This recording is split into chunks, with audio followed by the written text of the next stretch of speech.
Hey everybody, it's Gil here with the sailing vessel Dream Chaser, and when I'm not on Dream Chaser and I'm actually working during the day, this is the spot. So it's the corner of my bedroom, it's my pseudo home office, and like so many people these days, most are working from home if their jobs are the type that are flexible and allow it. I've had the luxury, I guess if you will, of being able to work from home for many, many years now. So while I would like to say it's not been a significant change with COVID for us, it certainly has been a change nonetheless.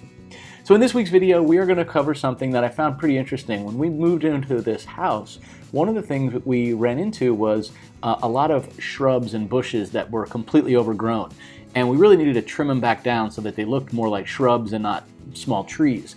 So if you think about it, if your shrubs are very stocky looking and all the leaves and foliage is up high, but on the bottom you kind of see tree trunks there instead of being full. So there's a simple way to do it, and that's just whack them all off, 6 inches from the ground and let them sort of bloom back out again. But that looks bad for a while. So I really wanted to do a little exploration and testing around a concept called selective pruning, where you specifically target very specific branches and you prune them that way rather than using hedge trimmers and just, cutting everything at a certain level. So in this video, I've gone and done some research around this and some test cuts over the last 2 months. So we can really see before, what happened when we actually did the pruning, and what it began to look like several weeks and even a month and a half after those initial cuts. What it allowed us to do is take a bush that was well overgrown, build foliage into the bottom half of it, and then begin pruning the taller branches later down the road.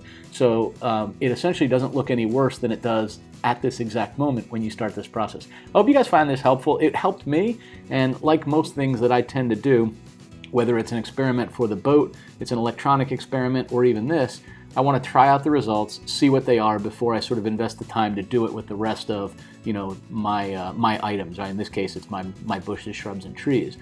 So I hope you find this useful. Let's jump out in the garden. Before I go butchering the hedges or something up front, we have these potted plants in the back that we're not even sure what we're going to do with yet, and they're getting a little crazy looking. So it gives me an opportunity to show exactly what they look like, clip in a couple of different places, record it, and then come back in a month or so and see where the new growth is coming up. I think I know what I'm going to do, but let me kind of show you what my plan is, and then I'll show you the results of that. So if you ever do this, you kind of know what to expect without having to wait the 4 weeks and be surprised. Okay, so these plants right here on either side of our walkway down to the dock are the ones I'm going to mess with. And you see this one's getting kind of unwieldy, right? Like it goes up over the patio. And you can see just how stocky it is. Like if I look at this really tall branch, it looks good and bushy up top. And then I have one piece of growth here and here.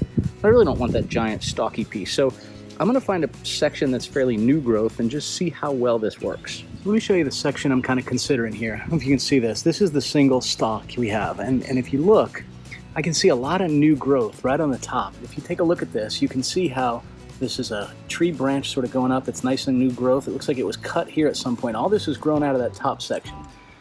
But as I go down this, I can also see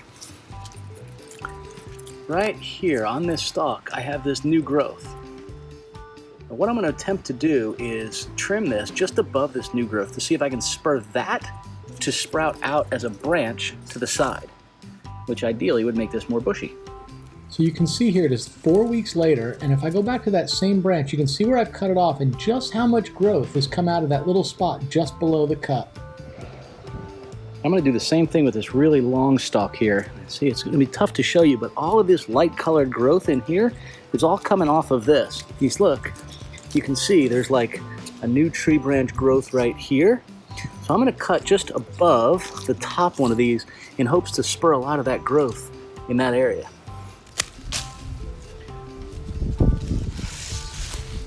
You can see the cut right here, but I have all this nice new growth there. Yes, because there's the end of the branch where it was cut right here, but look at all that growth in there and just how much of it is sort of new growth after these 4 weeks. See, it's like nice light green color on the trunk, but can you get a sense for just how bushy that looks right around that part of the cut, which was right there. There's another one, it's cut right above the bud. Here's another one yet. You can see the trim right there and just how much this is growing above that. All right, we're now in the front yard and we're gonna try something very similar. We're gonna go ahead and use this corner one on the edge of the driveway, and I just wanna see how things grow back with selective pruning on this one. So I'm going to choose this particular branch. It goes way out here, and mainly just because I want to see if it spurs any growth. There we go. So that's what it's looking like, and you can see where the leaf is. I want to see what that spurs growth on. This is pretty amazing. So right here is our cut. You can see where we cut it. And if you recall, there was one small leaf coming up on this side of the tree branch right here. And you can see what's happened. We have another set of little branches spurring out on that side. And look at the growth coming out of here, where this was just a single leaf earlier, right there. It now is spurred all the way up into this little bit of growth there. Certainly this is going to work for us. You can see how much it's formed.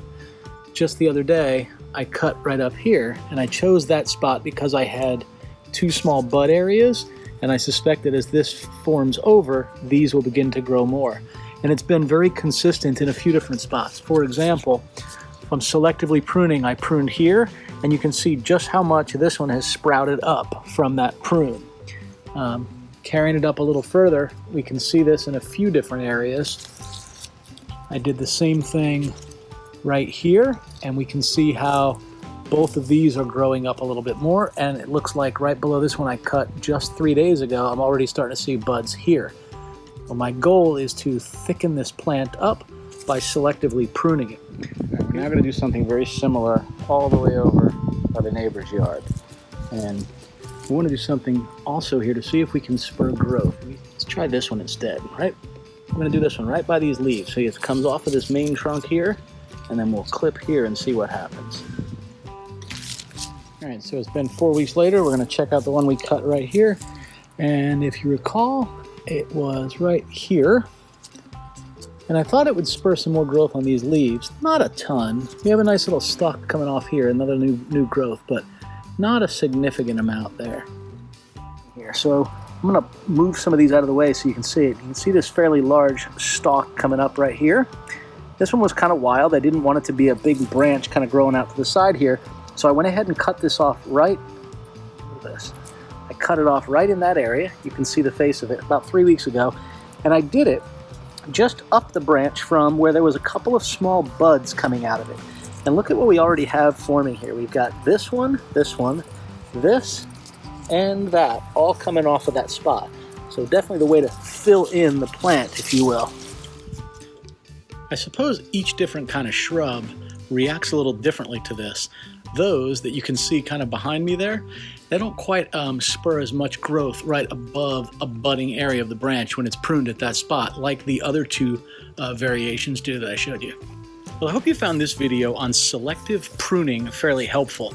Again, I know it's a departure from typical videos, but it's something we needed to take care of, and I actually learned a lot from this. And like most things we end up doing, I try them out, I test them, I see the results, and then I share them if I think they're going to be interesting. So, safe sailing, y'all. We'll see you next week with another video. Bye now.